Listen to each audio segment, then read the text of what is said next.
Hello, everyone, and welcome to my channel. Welcome to this Resurrection Sunday, where basically we've been going over a series entitled 12 Kinds of Miracles. So stand by so you can hear the miracle that we're going over today.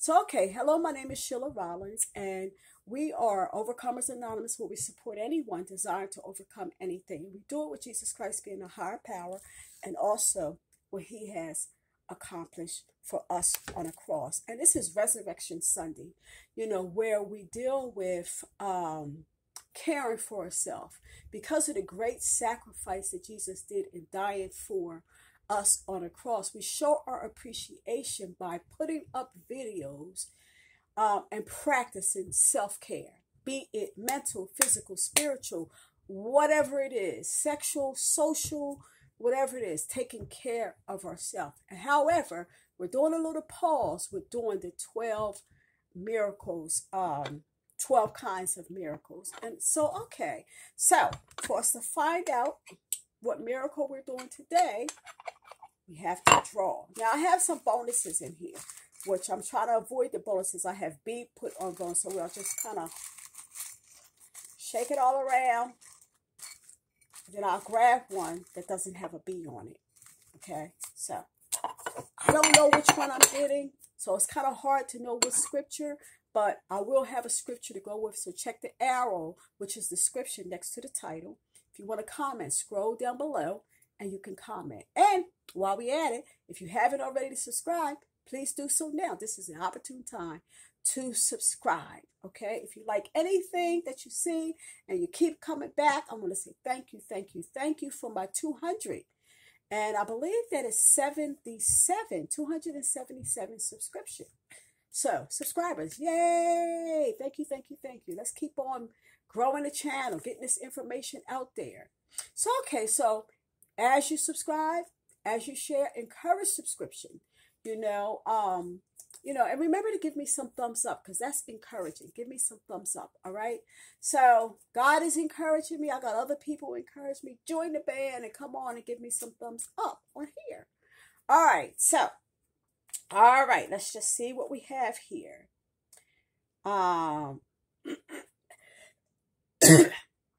When Mother cast me out.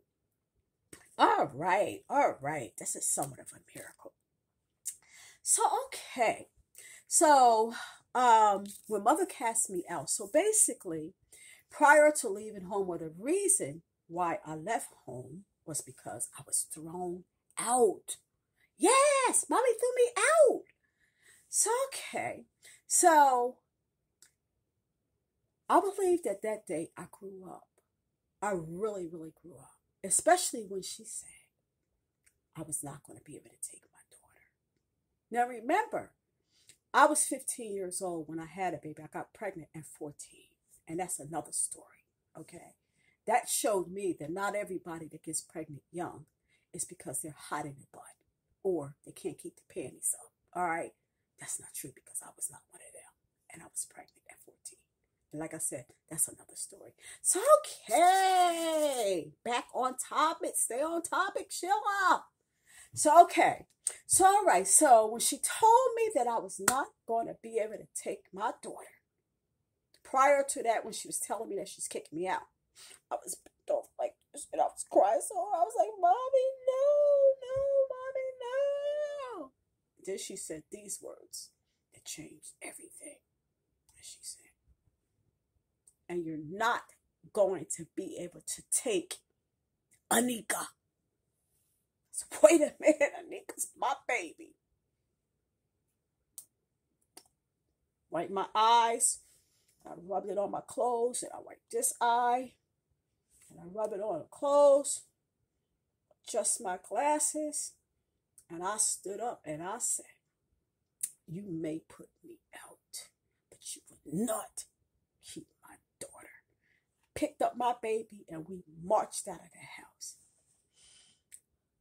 I didn't know what life was going to be like for me after that, because all I knew was home and all I knew was Mommy. There's somebody out there that needs this story. So, this is our story for today.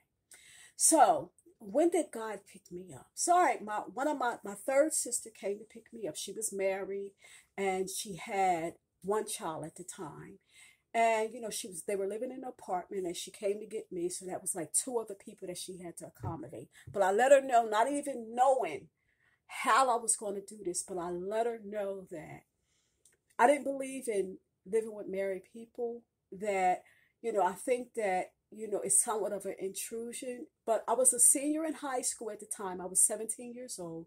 And I told her that when I graduated from high school, that I was going to be getting my own place. And back in the time, I don't know if they still do it now, but they graduated us in May. So this was 1976. My baby was getting ready to turn 2. Was she 2? Yeah, she was getting ready to turn 2 because she was born in 74. So no, it wasn't 1976. Okay, it was 75 because it was like the day after Christmas that year. This is when this was. So okay, so I stayed with my sister until May. Well, during the process of time, a lot of people that knew me, that knew that I was mature and responsible and everything, they wrote letters for me for the state. And we had to go before a judge. And at the age of 17 years old, I was declared an emancipated minor in the state of Delaware. Okay, because all these adults, I don't know if they were teachers, I don't remember now who they all were, but it made a difference. So okay, so I was able to get my own welfare check, my own food stamps. I mean, I'm 17, I'm still in high school, okay, but I'm building. All right, so I was responsible. I mean, I could always make dollars holler and make pennies scream bloody murder. And for those of you who do not know what that means, it means that I was good with money.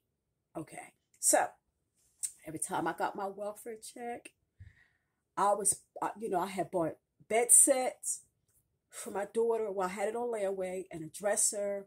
And, I wanted to buy pictures. And, I was working my way on, different other things. Living room set, all that. Maybe a sofa bed, I don't know. But I started with the bedroom furniture. So I noticed that every time that it was, I saw something extra, for example, a picture to go on the wall that wasn't a necessity, I wasn't able to buy it. And it was like this gentle voice that was leading me and saying, you don't need that.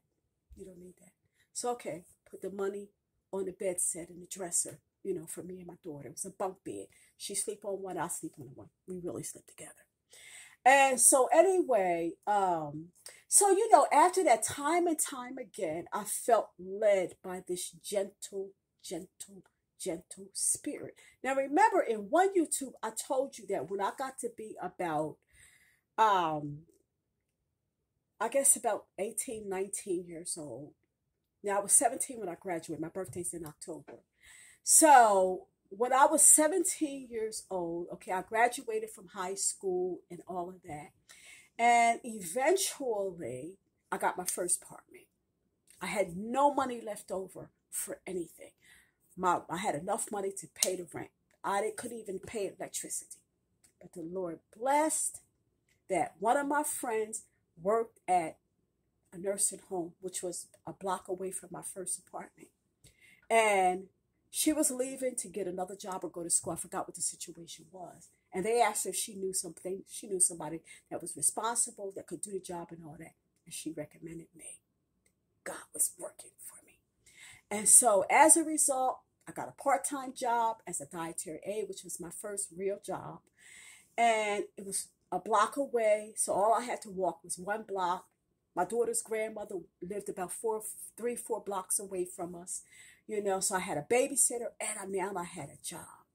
And then after that, I started to make more money and I was able to get my second apartment, which was a 1-bedroom apartment.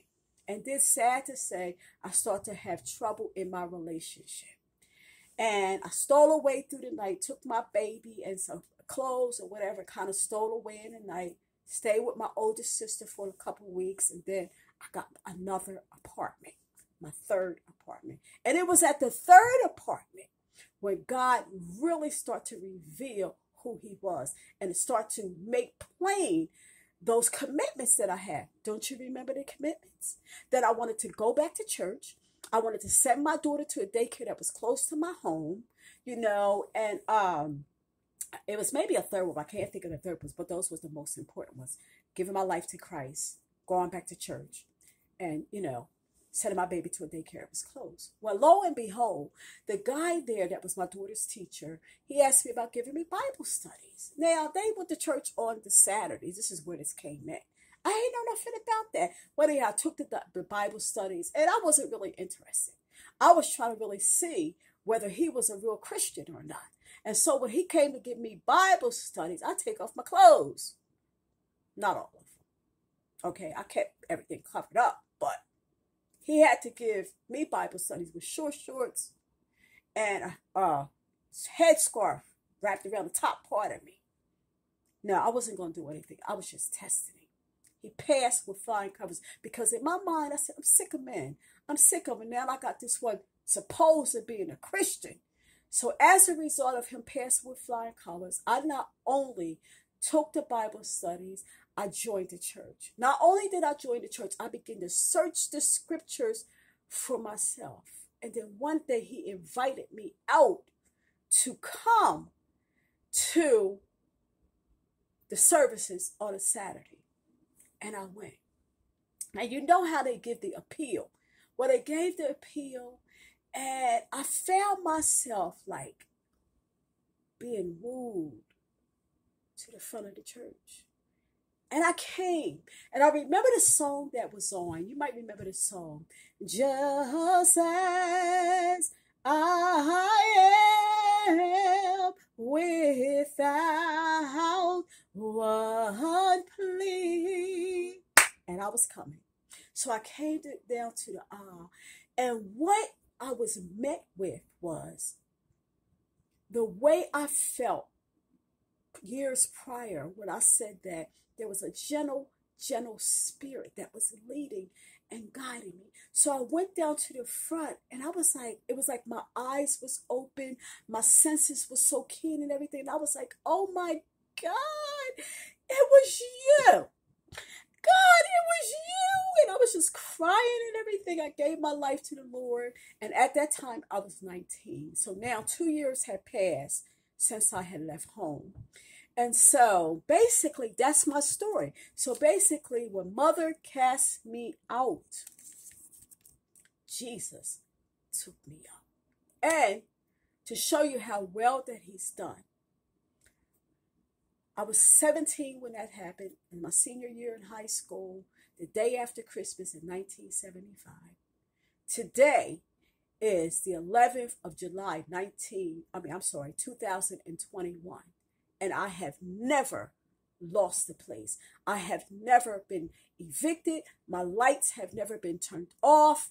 My water, anything has never been off. God has done well by me. I've raised my kids. I send them to private schools, boarding schools as they became teenagers and everything.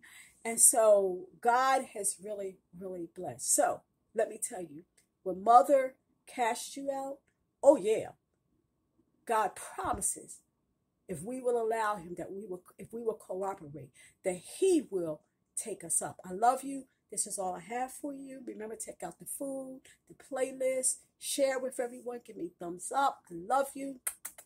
I hope this is encouraging somebody. Remember, we're using these stories to build hope, trust, faith, and confidence and love in Jesus Christ. I love you. See you next YouTube.